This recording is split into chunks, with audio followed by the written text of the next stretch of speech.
우리 오늘 말씀은 우리 요한일서 마지막 5장 21절의 말씀입니다. 오늘 이 말씀은 사도 요한이 요한일서의 편지를 마무리하면서 자녀 같은 사랑하는 성도들에게 마지막 당부를 하면서 끝내고 있습니다. 사도 요한이 이 편지를 쓸 때에는 그의 나이가 오늘날로 말하면 한 90세나 그쯤 됐을 거예요. 지금으로부터 한 2000년 전이니까 엄청난 장수를 한 거겠죠. 지금도 90까지 살아도 큰 장수 아니겠습니까? 근데 이 요한은 고 90 정도 되어지는 그쯤에서 이 편지를 썼으니까 사랑하는 성도들이 다 자녀 같겠죠. 또 손주 같지 않았겠습니까? 그래서 오늘 이 마지막 구절에도 흩어져 있는 성도들을 향해서 자녀들아, 그렇게 사랑의 표현을 하고 있는 것들을 보게 됩니다. 자녀들아, 너희 자신을 지켜 우상에게서 멀리하라. 여러분, 우리가 사랑하는 사람과 이렇게 교제를 하다가 이렇게 이제 헤어질 때 마지막으로 하는 말들이 있잖아요. 그 말들은 상당히 의미가 있는 말이죠. 예를 들면 오랜만에 만나다가 이제 떠나가는 자식들에게 야, 믿음 생활 잘해. 이 마지막 말은 그래서 중요한 거예요. 우리가 죽을 때 자녀들이나 가족에게 유언하잖아요. 그 유언이라는 건 이제 죽기 전에 마지막으로 하는 말이잖아요. 그 말은 굉장히 의미심장한 말이겠죠. 어떤 유언을 할까요, 우리는? 제가 이렇게 죽을 때 제 자녀들과 손주들에게 둘러싸여 죽을 수 있는 은혜가 있다면 무슨 말을 할까? 마지막 말이잖아요. 아무래도 예수님 잘 끝까지 믿어라, 이런 말 하지 않겠습니까? 제가 이 마지막 말은 대단히 중요한 거예요. 편지를 마무리하면서 그래도 그 마지막에 잊지 않았으면 좋겠다라는 메시지, 그 메시지 아니겠어요? 무슨 말이었을까요? 너희 자신을 지켜 우상에게서 멀리하라. 굉장히 의미심장한 말일 것입니다. 그래서 저는 편지를 마무리하는 이 사도 요한의 이 편지를 쭉 오랜 세월 여러분과 수요일날 이렇게 나누면서 이제 21절을 중심으로 서신의 전체적인 부분들을 이제 함께 좀 마무리를 좀 해보려고 합니다. 이 마지막 문장을 다시 한번 되새기면서 여러분과 함께 몇 가지를 좀 나누려고 해요. 먼저 여러분, 우리가 구원받는 것, 우리가 하나님의 자녀가 된 것은 전적인 하나님의 은혜죠. 은혜죠. 우리가 간절히 노력한다고 구원받는 거 아니에요. 우리가 하나님을 향해 어떤 열심히 있는 선한 행위들과 열심히 예배드리고 종교적인 선을 행한다고 해서 우리가 구원을 받는 것은 아니에요. 우리가 세상에서 착한 일도 하고 좋은 일도 많이 하고 선행도 많이 베풀고 수재의원금도 좀 이렇게 보내면서 남을 위해 산다고 해서 그것 자체가 우리를 구원해 주는 것은 아니에요. 그것은 아닙니다. 그런 것 중요하죠.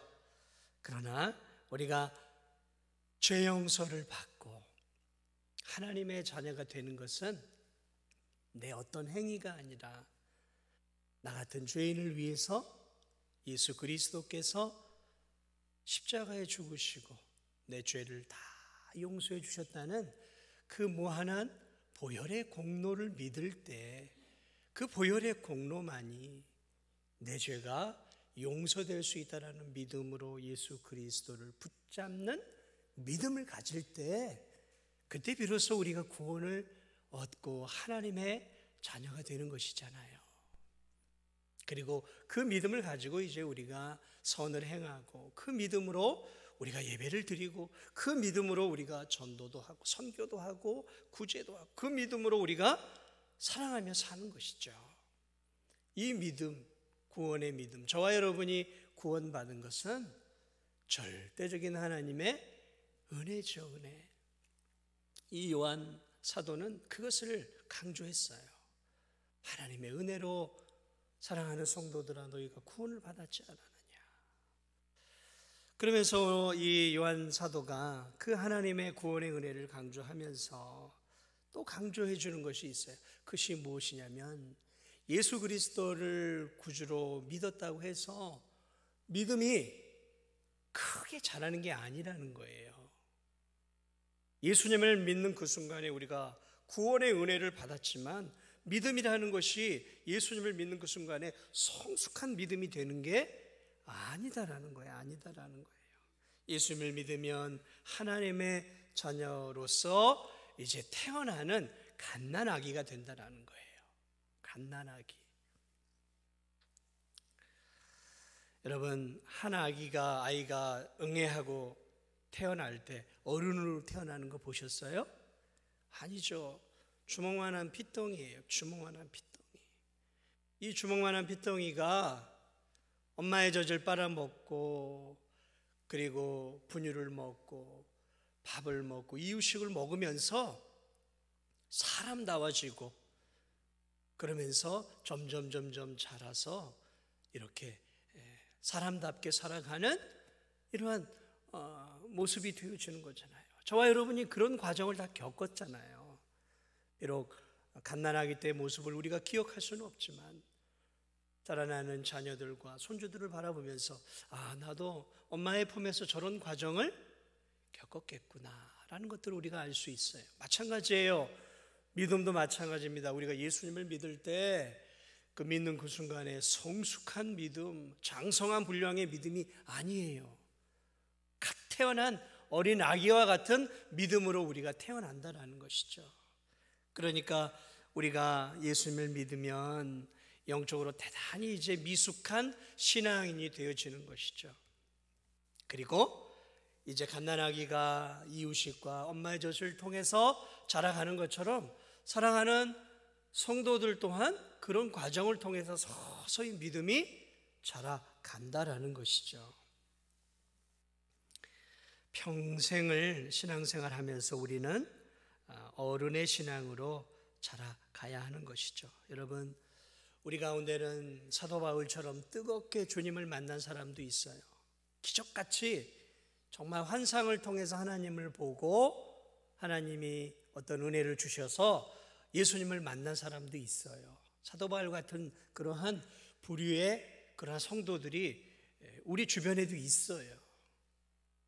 또 병에 걸려서, 불치의 병에 걸려서 의사가 다 포기했다가 이런 신유의 은사 집회나 이런 예배 자리에 나와서 하나님이 불같은 은혜를 내려주셔서 정말 암덩이가 녹고 이 몸의 질병이 깨끗하게 치료받은 그런 기적 같은 역사들이 한국교회 이 120, 30년의 역사 가운데 많이 일어났어요. 사실 일어났어요. 그렇게 예수님을 믿은 사람도 있어요. 완전히 사업이 망해 주저앉아가지고 쫄딱 노숙자 신세가 되었다가 예수님 만나고 인생이 전환이 되어서 다시 가업이 일어나고 기업이 일어나서 완전히 인생의 역전을 거둔 그런 성도들도 있어요.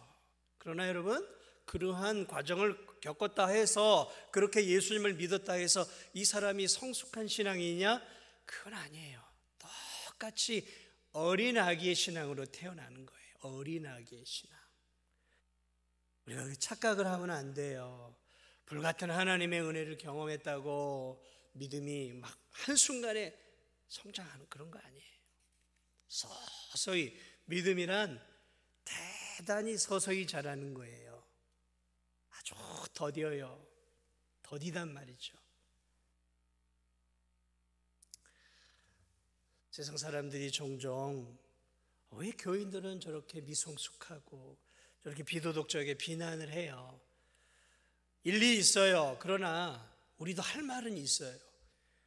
예수님 믿는다고 한 사람의 인격이 한순간에 변하는 게 아니라는 거죠. 수십 년의 교육을 통해서도 사람이 바뀌질 않는데 예수님 믿었다고 해서 구원의 은혜는 입었지만 한순간에 성인이 되는 거 아니란 말이에요. 예수님 믿었다고 구원받았다고 성인 도덕군자 되는 거 아니에요. 불같은 성질을 갖고 있는 사람은 예수님을 믿어도 여전히 불같은 성질을 갖고 있어요. 내성적인 사람은 예수님 믿어도 평생을 또 내성적으로 살아가요. 예수님 믿는다고 그 기질이나 성품이 뭐 크게 바뀌고 그런 거 아니라는 거죠. 그러나 신분은 바뀌는 거예요. 신분은 바뀌는 거죠. 마귀의 손아귀에서 하나님의 자녀가 되어지고 지옥으로 떨어질 영혼이 이제 영원한 영생의 소망을 가진 하나님의 자녀로 바뀌어진 것은 사실이죠. 자라가는 거예요. 그래서 베드로후서에서도 베드로도 그의 그 서신서에 뭐라 그래요? 우리 구주 예수 그리스도의 은혜 안에서 자라가라고요. 자라야 된다라는 거예요. 우린 자라가야 되는 거예요. 신앙생활 20년 30년 하고 목사가 되고 그러면은 자라갈 필요가 없습니까? 아니에요. 자라가야 되는 거예요. 똑같이 자라가야 되는 거예요. 계속해서 하나님을 닮아가야 된단 말이죠. 저와 여러분이 이 과정을 겪어가야 한다는 거죠. 성장해 가야 한다는 거예요. 다시 말하면 어른의 신앙으로 이제 유아의 젖 먹는 신앙에서 걷는 신앙으로, 뛰는 신앙에서 이제 좀 고공을 나눈 신앙으로 자라가야 하는 거예요. 하나님을 알아가는 지식이 이만큼이었다면 점점 더 세월이 갈수록 하나님을 아는 지식의 수준이 달라져 가야 하는 것이죠. 어떻게 해야 우리가 믿음이 자라갈 수 있을까요? 어떻게 해야 우리의 믿음이 키워갈 수 있을까요? 오늘 이 사도 요한은 쭉 이 서신서를 하면서 우리가 자라가고 성숙해지기 위해서 우리가 자라가는 몇 가지 방법들을 오늘 본문을 통해 뿐만 아니라 이 요한 서신을 통해 또 우리 성경을 통해서 몇 가지를 이야기를 하고 정리를 해본다면 우린 예배를 통해 믿음이 자라가는 거예요. 예배를 통해, 정기적으로 주일 예배를 통해, 또 이 수요 예배를 통해 하나님의 말씀을 규칙적으로 듣고 규칙적으로 하나님께 예배하는 가운데서 그 말씀이 차곡차곡 우리 안에서 이렇게 쌓이고 그것이 이렇게 눈 녹듯이 이렇게 우리의 마음 속에, 인격 속에 녹아내리게 되어지면 나도 모르는 사이에 세월이 가면서 내 믿음이 자라가는 것이죠. 그러면서 인격적인 결함이 있는 사람들이 서서히 바뀌는 거죠. 말씀이 우리를 바꿔내는 거잖아요. 우리를 바꿔내는 것은 말씀이에요. 말씀. 그래서 규칙적으로 우리가 주일 예배 또는 수요 예배 이런 말씀들을 듣기에 힘써야 되는 거예요. 듣기에 힘쓸 때 그런 것들이 별거 아닌 것 같지만 아니에요. 그런 것들이 이렇게 콩나무 씨루에 물을 부으면 쭉쭉 빠져나가는 것 같지만 그런데 콩나물은 자라잖아요. 마찬가지로 하나님의 말씀을 계속해서 진리의 말씀을 듣다 보면 이것들이 콩나무에서 씨루에 물이 쭉쭉 빠지지만 영양분들이 우리 안에 축적이 되어지면서 가랑비에 옷이 젖듯 나도 모르는 사이에 서서히 우리가 나도 모르는 사이에 점점 말씀의 사람으로 내 생각이 세상 중심에서 하나님 중심으로 바뀌어가기 시작을 해요. 내 마음이 세상을 사랑하는 마음에서 서서히 주님을 사랑하는 마음으로 바뀌어가는 거예요. 잘 눈에 안 들어와요. 그런데 바뀌어가는 거예요. 말씀이. 내 삶, 내 습관이 세상을 즐기고 세상의 것들을 누리는 삶에서 점점 하나님이 기뻐하는 삶으로 나도 모르는 사이에 점점 바뀌어져 가요. 그래서 그렇게 20-30년 세월이 지나가면 이제 이 세상 친구하고 나는 너무 먼 거리가 돼버려요. 이렇게 만나면 옛날에 같이 이렇게 친하게 지내고 즐기고 웃고 했던 친구가 만날 만큼 너무나 가치관과 세계관과 삶의 양식이 너무너무 달라져 있는 거예요. 나도 모르는 사이에 내가 그렇게 어떻게 됐어요? 예수의 사람으로 변해가고 있다는 것이죠. 말씀이 우리를 그렇게 만들어요. 그러면 여러분 수요 예배 귀하게 여기세요.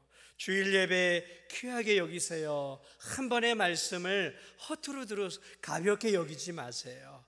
그냥 흘러가는 것 같고 잊어버리는 것 같지만 그렇지 않아요. 하나님이 그 말씀을 통해 우리 가운데 역사하시는 거예요. 그래서 한 번의 예배를 귀하게 여겨야 되는 거예요. 귀하게. 우리의 믿음의 성장을 가져다 주는 게 또 뭐가 있겠어요? 말씀이죠. 또 그래서 교회 바깥에서 우리가 말씀을 어떻게 섭취하겠습니까? 성경이죠. 그래서 성경을 읽어야 돼요. 읽어야 돼요. 읽다 보면 나도 모르는 사이에 주의 말씀이 꿀송이보다 더 답니다라는 것들을 우리가 느끼기 시작하는 거죠. 이게 뭐예요? 은혜 받는 거예요. 은혜 받는 거죠. 말씀을 통해 우리가 은혜를 받는 거예요. 그러면서 그 말씀을 읽고 그 말씀 한 구절이 내 마음에 박히면 그것을 묵상해보고 곱씹어보면서 그래, 나도 이 말씀대로 살아야지. 그렇게 말씀을 날마다 내 삶 속에서 늘 가까이 하는 삶. 그래서 우리가 날마다 말씀을 읽어야 돼요. 그리고 너무 읽는 데만 치중하지 말고 말씀을 읽으면서 이렇게 다 와닿는 구절이 있잖아요. 그런 와닿는 구절이 있으면 거기서 딱 멈추고 그 구절을 몇 번이고 이렇게 곱씹어 보세요. 곱씹어 보세요. 이거를 우리는 묵상이라고 하는 거예요. 소가 이렇게 여물을 생겼다 또 뱉어가지고 또 씹고 그러잖아요. 이 우리가 말씀을 이렇게 곱씹어야 되는 거예요. 그럴 때 그 말씀이 그 깊이 있는 말씀이 이게 내게 온다라는 거죠. 그러면서 그 말씀을 통해 우리가 나도 모르는 사이에 우리가 바뀌기 시작하는 거예요. 말씀의 사람으로. 또 무엇이 있겠습니까? 또 우리가 성경에 대한 지식을 넓혀주는 성경 공부를 해야 돼요. 성경 공부. 또 성경에 대한 이해와 진리를 넓혀주는 그러한 좋은 경건서적들을 읽어야 돼요. 이런 경건서적들은 우리의 그 성경을 보는 시야를 확 넓혀주는 거죠. 성경을 깊이 있게 알도록 해요. 그래서 여러분, 책을 100번을 읽은 사람이 성경을 보는 거하고 또 좋은 경건서적 1000권을 읽은 사람이 성경을 보는 것은 달라요. 시야가 달라지는 거예요. 그래서 좋은 경건서적을 많이 읽어야 돼요. 그리고 성경 공부를 배워야 돼요. 성경 공부를 통해서 이렇게 또 내가 평소에 내 힘으로 하나님 말씀을 이렇게 넓고 깊게 이해하기 어렵잖아요. 이런 성경 공부를 통해서 이 막혀있던 도대체 이게 뭘 의미하는 거야 했던 그런 그 하나님의 그 진리들에 대해서 이렇게 뚫어주는 거란 말이죠. 그럴 때 성경을 바라보는 막 눈들이 열리기 시작하면서 야, 성경에 이런 깊이와 넓이가 있구나. 야, 성경은 정말 역사적인 책이구나. 야, 성경이 이런 뜻이 있었구나 하면서 성경 공부를 통해 하나님을 더 깊이 알아갈 수 있는 거예요. 그런 것들을 통해서 내 믿음이, 내 신앙이 더 자라가는 거예요. 자라가는 거예요. 말 그대로 내 영적인 양식을 막 이것저것 먹는 거죠. 우리가 쌀도 먹어야 되고 보리도 먹어야 되고 수수도 먹어야 되고 시금치도 먹어야 되고 고기도 먹어야 되고 또 야채도 먹어야 되고 다양하게 먹어야 우리가 건강해지는 것처럼 마찬가지예요. 우리가 영적으로 건강해지려면 예배를 통해 말씀을 듣고 말씀을 읽고 묵상하고 성경을 배우고 좋은 경건서적들을 읽고 또 뭘 하겠어요? 그 말씀을 붙잡고 하나님 앞에 기도하는 시간들, 하나님을 만나는 시간, 간절하게 마음을 기울여 하나님께 대화하고 기도하는 그 시간들을 통해서 하나님은 나에게 말씀하고 나는 하나님에게 말씀하는 이 대화의 기도의 시간들을 통해서 우리가 하나님을 더 깊이 알아가는 거죠. 그럴 때 믿음이 자라는 거예요. 이것은 세상 사람들이 알 수 없는 경지예요. 기도의 경지는 그런 것들을 통해 하나님을 경험하는 거죠. 기도를 통해 하나님을 만나는 거죠. 그리고 기도했던 것들이 하나님의 응답을 주잖아요. 그 응답을 경험할 때 우리의 믿음이 자라는 거예요. 정말 하나님은 살아계시는구나. 내 기도를 들어주시는구나. 우리 진도중앙교회와 함께 하시는구나. 이런 것들을 우리가 체험할 때 체험적인 지식과 경험을 통해 내 믿음이 든든하게 서는 거예요. 체험이 있어야 돼요. 체험이 없으면 그 믿음이 이성적인 믿음이 될 수 있어요. 여러분, 이성적인 믿음은 위험한 거예요. 지식만이 만큼 많은데 경험이 없어 보세요. 경험이 없으면 이 참 골치 아픈 신앙이 되는 거예요. 머리만 이렇게 커지고 귀만 이렇게 커지고 몸은 그냥 야리야리하고 힘이 없어 보세요. 기형적인 모습이잖아요. 그런데 기도를 통해 하나님을 만나고 또 응답을 받고 또 그 말씀대로 순종의 삶을 살 때 하나님이 그 순종을 통해서 역사하시는 것들을 내가 내 삶 속에서 경험할 때 거기서 믿음이 자라는 거더라고요. 그래서 믿음은 하나님이 우리에게 믿음을 자랄 수 있도록 하는 좋은 방법들을 성경 안에 이렇게 기록해 놓아줬다는 것이죠. 이런 것들을 통해서 우리의 믿음을 자꾸 키워가야 하는 거죠. 오늘 이 요한일서를 마무리하면서 사도 요한은 우리에게 또 성도들에게 믿음을 키워가라라고 말하고 있는 거예요. 믿음을 키워가라, 계속해서 키워가라는 거예요. 그런데 오늘 여기서 하나 더 이야기하고 있어요. 믿음을 키워가는데 너희들의 믿음을 방해하는 것들이 있다라는 거죠. 그 이야기를 하고 싶었던 거예요. 그래서 하나를 마지막으로 더 이야기합니다. 너희들의 믿음을 키워가는 것들을 방해하는 게 있는데 그것이 무엇이냐면 우상숭배다라는 거예요. 우상숭배다. 너희들의 믿음이 성장하는 것들을 방해하는 강력한 너희 삶 속에 마귀가 역사하는 것들이 있는데 그것이 우상이다. 그러므로 그 우상을 멀리하라라는 거예요. 우상을 멀리하라라는 거예요. 멀리하라.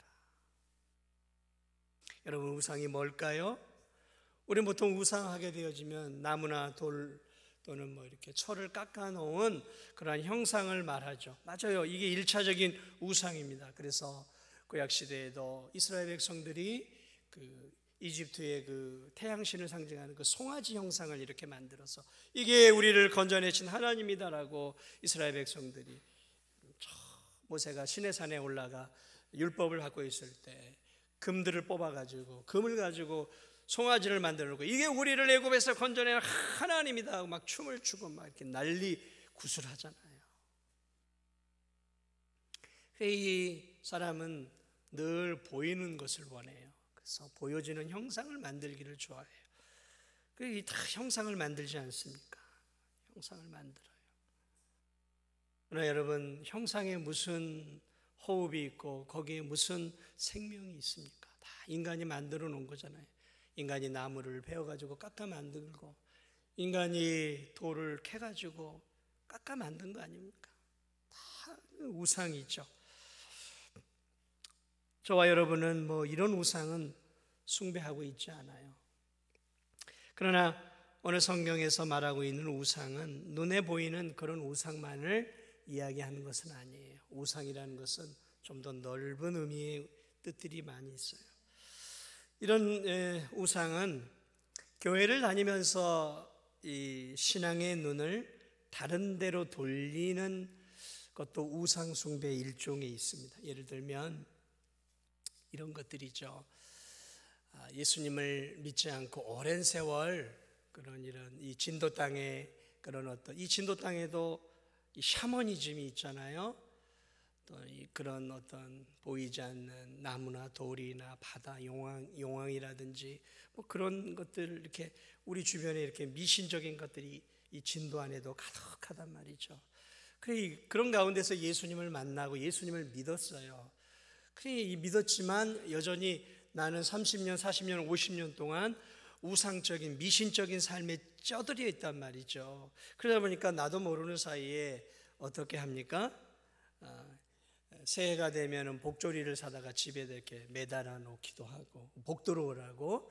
이게 예수님 믿는 사람들이 그런단 말이에요. 예수님 안 믿는 사람 얘기가 아니라 복조리를 걸어 놓기도 한단 말이죠.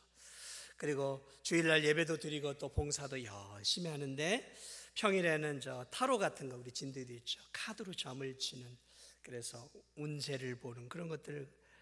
또 내 아들이 이제 결혼을 앞두게 되어지면 며느리 될 사람들 이렇게 이제 생년월일 이런 거 알아가지고 같이 데리고 가서 이렇게 이제 점집에 가가지고 이렇게 사주 궁합도 보고 이게 잘 살 팔자인지 그런 것도 궁합을 본단 말이에요. 그런데 이 점치는 사람이 이거 남편 잡아먹을 상이구만. 그럼 어떻게 해요?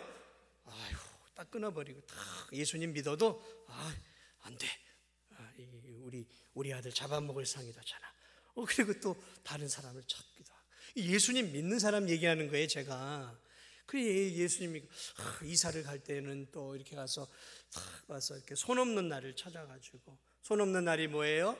이게 이사할 때 이 악귀가 역사하지 않는 날, 악귀가 잠자고 있는 날, 그 날을 찾아가지고 비싸게 돈 주고 이사하는 성도들이 또 있어요. 예수님을 믿으면서도 이러한 미신적인 것들, 이게 뭐예요? 이게 이제 다 우상 숭배고, 미신적인 게 다 우상이에요. 우상들. 그런 것들이 있지 않습니까? 어떤 중요한 대사를 앞두고 점집에 가서 도움을 받고, 또 새해를 앞두고 올 한 해 우리 집안 또 우리 사업이 어떻게 되겠습니까? 이렇게 또 물어보기도 하고, 또 요즘은 이렇게 보이지 않게 또 부적도 사가지고 막 이렇게 수첩 이렇게 지갑이라든지 차 안에라든지 집안 어디 이렇게 좀 또 넣는 그런 연약한 신앙인들도 여전히 있단 말이에요. 여전히 있어요. 여전히 큐티도 하고 성경도 읽으면서 재미삼아 늘 오늘의 운세를 봐요. 오늘의 운세. 여러분 그 신문이나 이런 데 보면 오늘의 운세 있어요. 오늘의 운세. 근데 그걸 은근히 또 의지하는 사람들이 오늘의 운세가 뭐야? 오늘 내가 무슨 이렇게 날짜를 보면서 이렇게 보는 거죠. 그래서 오늘은 보니까 오늘은 이 사람을 만나면 오늘 이게 좀 운이 안 좋을 그런 날이다. 그러면은 이제 그런 운세 그런 거 있잖아요. 그런 오늘은 대인 관계에서 마찰이 예상되므로 사람과의 관계를 조심하십시오. 그러면 그날은 사람을 만나지 않고 조심스럽게 다니는 그런 것들 있잖아요. 오늘은 행운이 있는 날입니다. 돈이 생길 만한 그런 날입니다. 그러면 뭐해요? 복권을 사기도 하고. 별거 아닌 것 같은데, 재미삼아 하는 것 같은데 거기에 내가 묶여 있는 거죠. 묶여 있는 거예요. 이게 우상을 숭배하는 것들이죠. 그래서 저는 우리 지금 오늘 수요 예배를 드리는 분들은 이제 이 정도의 신앙에서는 탈피했으리라고 생각을 하지만, 그런 작은 것 하나들 이렇게 비계를 세워놓고 이렇게 기대고 있으면 야 이놈아 비계 세워놓으면 복 달아나. 저 어렸을 때 저희 어머니가 그랬어요. 교회를 다니신 저희 어머니가 이놈아 비계를 세워놓고 등에 기대고 갔으니까 비계를 세워놓으면 복 달아난대. 문지방을 밟으면 복 달아나 이놈아 그랬어요 저한테. 그러니까 오랜 세월 동안 그렇게 자라왔으니까 이제 막 예수님을 믿어도 여전히 이런 것들이 복합적으로 짬뽕되어 있는 신앙. 그러니까 이게 우상이라는 것을 모르는 거예요. 이런 말씀 중심의 삶이 아니라 그래서 이 우상의 이런 것들의 얽매인 삶, 이게 매여 있는 거죠. 이 종노릇하는 거예요. 종이 되어지는 거예요. 거기에 매이기 시작하면. 그래서 여러분 무당이 무서운 거예요. 저런 미개한 지역이나 이런 데가 무당이 얼마나 무서운 줄. 우리나라도 마찬가지였죠. 그 무당의 한마디가 그 신의 입술 아닙니까? 굉장히 그래서 무당이 무서운 거예요. 왜냐하면 그런 것들에 사로잡히기 시작하면 그 말 한마디에 자신의 목숨을 걸어요. 그래서 여러분 이 성경에 보면 이런 이제 금오스나 몰록이나 이렇게 섬기면 자기 자식도 불에 던져요. 아까워하지 않고 불에 던져요. 이게 정말 기가 막힌 일이죠. 자식을 제사를 그냥 불에 던져 태우는 거죠. 자, 이런 미신적인 우상들. 그러나 저는 여러분들에게 진짜 우상을 얘기하고 싶어요. 오늘 우리가 믿음을 갖고 있는 우리들에게 있어 또 다른 우상이 있어요. 그것이 무엇일까요? 그것은 우리의 마음 중심에 하나님보다 더 사랑하고 있는 것이 있다면, 내 마음 중심에 우리 주님이 앉아 있는 것이 아니라 내가 앉아 있고, 또 주님을 사랑하는 것보다 더 내가 애지중지하고 사랑하고 있고, 주님을 위한 내 인생의 목표가 아니라 주님 외의 것에 내 인생의 목표를 가지고 살아가고 있다면, 여러분, 이게 진짜 우상이에요. 결국 우상은 여기에 다 귀착이 되어지는 거예요. 내가 하나님보다 더 사랑하고 좋아하는 것이 있다면 그게 우상이에요. 그게 우상이라고요. 저는 그래서 예전에 이 말씀이 이해가 안 됐어요. 왜 이게 우상일까 했어요. 그러니까 거기에 빗대어 보니까, 여러분, 내가 하나님보다 내 자식을 더 사랑하면 내 자식이 우상이에요. 자식이 우상이더라고요. 하나님보다 더 사랑해. 하나님보다 더 사랑해. 여러분, 이게 우상이라니까요. 제가 제 아내를 하나님보다, 예수님보다 더 사랑하면 저는 지금 우상을 숭배하고 있는 거예요. 내가 우리 부모를 끔찍하게 주의 말씀보다, 예배보다, 주를 사랑하는 것보다 우리 부모의 말을 더 따르고 살아간다면 부모가 우상이에요. 부모가.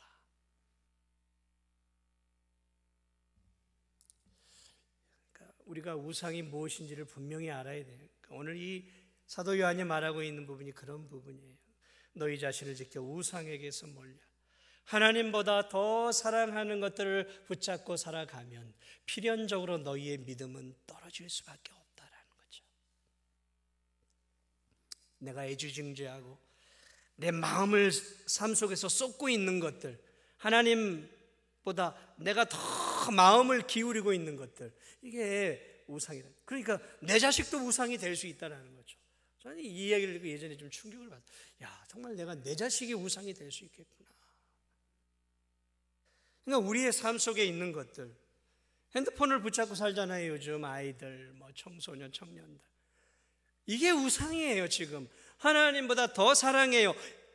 이거 없으면 못 살아요. 이거 없으면 아이들이 이게 술 마시다가 술 끄는 사람이 막 이렇게 막 그런 거 오잖아요. 몸이 막 떨리고 어쩔 바를 모르는 것처럼 이 핸드폰을 막 놓고 오거나 막 이러면은 어찌할 바를 몰라요. 예배 시간에도 그 한 시간에도 그 핸드폰을 반드시 옆에 있어야 돼요. 핸드폰을 꺼놓질 못해요. 예배 시간도 카톡이 오거나 문자가 오면 말씀에 집중하지 않고 불이 나게 그걸 먼저 봐요. 여러분, 이게 우상이에요. 우상. 그 예배 하나님께 드린 한 시간조차도 카톡이 오거나 문자가 오거나 전화가 오면은 그걸 먼저 바라보고 있다면 여러분, 핸드폰이 우상이에요. 단언하건대 핸드폰이 우상입니다. 그 사람이 그 예배 드리는 한 시간조차도 꺼놓지 못하고 하나님께 예배에 집중하지 못하고 있다면 그 우상이지 그게 뭐예요? 여러분, 그런 걸 알아야 돼요. 내가 지금 어디에 마음을 빼앗기고 살아가고 있는가? 내가 어디에 정열을 기울이고 있는가? 마음을 쏟아내고 있는가? 여러분, 우리가 먹고 살기 위해서 일해야 돼요. 그러나 일하는 것도 일하는 것이지만 그 삶 속에서 내가 하나님을 잊어버리고 살 만큼 그 일에 매달리면 그 일이 우상이라니까요. 제가 하나님을 기억하지 않고 그저 여러분들을 신방하기 위해서 부지런히 하루 종일 365일 여러분을 신방하기 위해서 한 사람도 빼지 않고 신방하기 위해서 애를 쓰고 있는데 내가 하나님은 기억하지도 않고 신방해야 돼 하고 신방하고 교회 일에 하루 종일 정신을 쏟으면 그것도 우상이에요. 여러분, 왜? 내 삶 속에 하나님은 빠져 있단 말이죠. 하나님은 빠져 있고 하나님과의 관계만 빠진 채 사역에만 집중하고 있으면 여러분, 이 사역이 저에게는 우상이에요. 우상. 이게 우상이라니까요. 다른 게 우상이 아니라.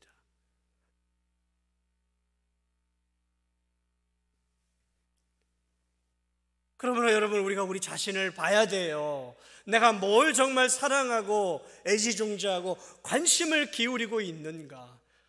무엇에 우리의 마음을 쏟고 있는가? 무엇 때문에 나는 울고 웃고 즐거워하고 있는가?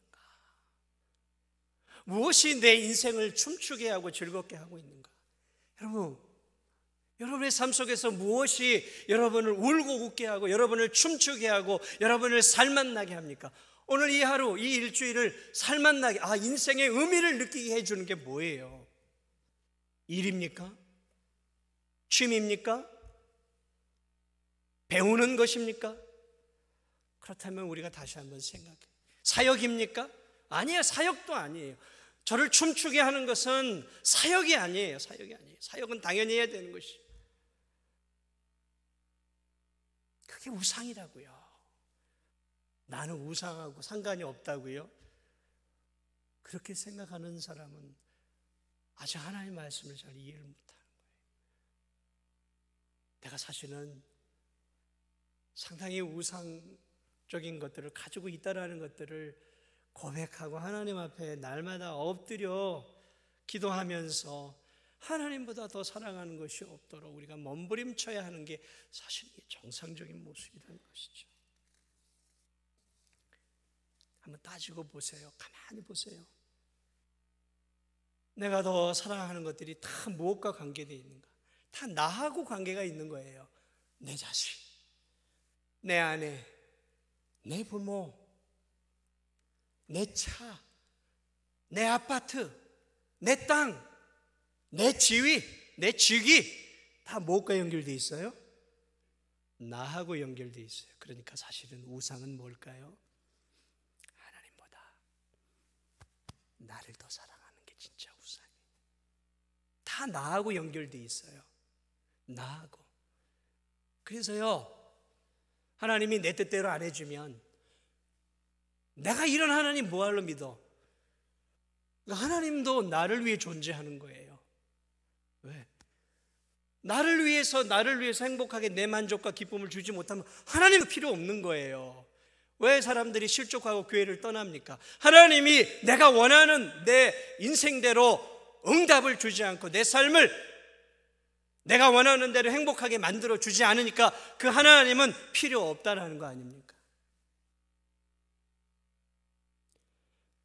교회 성도들이 내 자존심을 건드려요. 나를 우습게 하래요. 나를 우습게 알아요.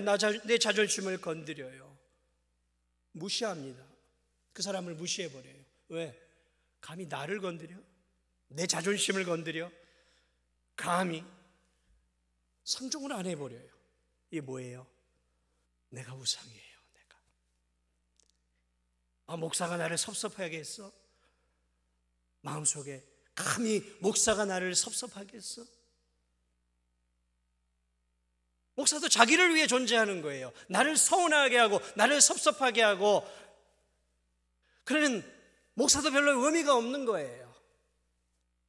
왜? 내가 나를 중심으로 움직이는 거예요. 내 행복, 내 만족 거기에서 벗어나면 하나님도 성도들도 목사도 없는 거예요. 내가 우상이에요. 내가 우상. 여러분, 우상의 핵심은 뭘까요? 나예요. 나. 하나님보다 나를 더 사랑하는 거죠. 돈이요?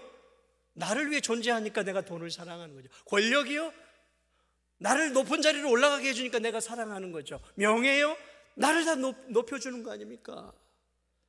다 나하고 연결되어 있어요. 다 나하고 연결되어 있어요. 무서운 거예요. 내가 죽어야 돼. 이게 참 어려워요.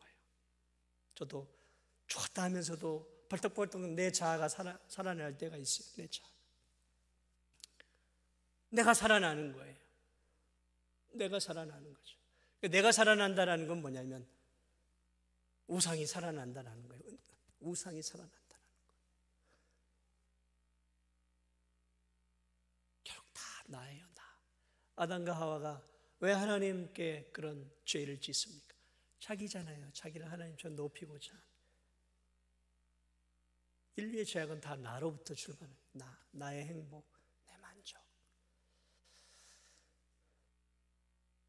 그래서 갈라디아 1장 20절은 내가 그리스도와 함께 십자가에 못 박혔나니 그런즉 이제는 내가 산 것이 아니요 오직 내 안에 예수께서 사신 것이라. 그렇습니다. 우리 안에 우리가 살아서는 안 돼요. 우리가 살면 참 신앙생활 힘들어요. 피곤해요. 행복이 없어요. 그러나 내가 죽으면 그때 비로소 주님이 우리 안에서 사시는 거잖아요. 우리가 죽어야 돼요. 정말 우리가 죽어야 돼요. 벌떡벌떡 살아나는 나를 자꾸자꾸 죽여야 돼. 그래서 바울이 뭐라 그래요? 나는 날마다 죽노라. 나는 내 안에 살아나는 내 우상을 죽이느라고, 내 정욕을 죽이느라고 나는 날마다 나를 죽이노라. 나는 날마다 그렇습니다. 그래야 우리의 믿음이 자라요. 그렇지 않으면 아무리 오래 신앙생활해도 믿음이 안 자라요. 안 자라요. 내가 죽어야 돼요. 내가. 그리고 내 안에 예수님이 살아나야 돼요. 그럴 때 우리의 믿음이 자라가는 것입니다. 오늘 요한 사도는 마지막으로 너희 자신을 지켜 우상에게서 멀리하고, 그래서 점점 더 창성한 믿음의 분량으로 믿음이 자라가 하나님을 기쁘시게 해드리는 귀한 성도들이 되기를 축복하며 오늘 이 서신을 마무리하고 있습니다. 아무쪼록 그렇게 살아가는 저와 우리들이, 또 우리 교회가, 우리 성도들이 되시기를 주님의 이름으로 축복을 드립니다.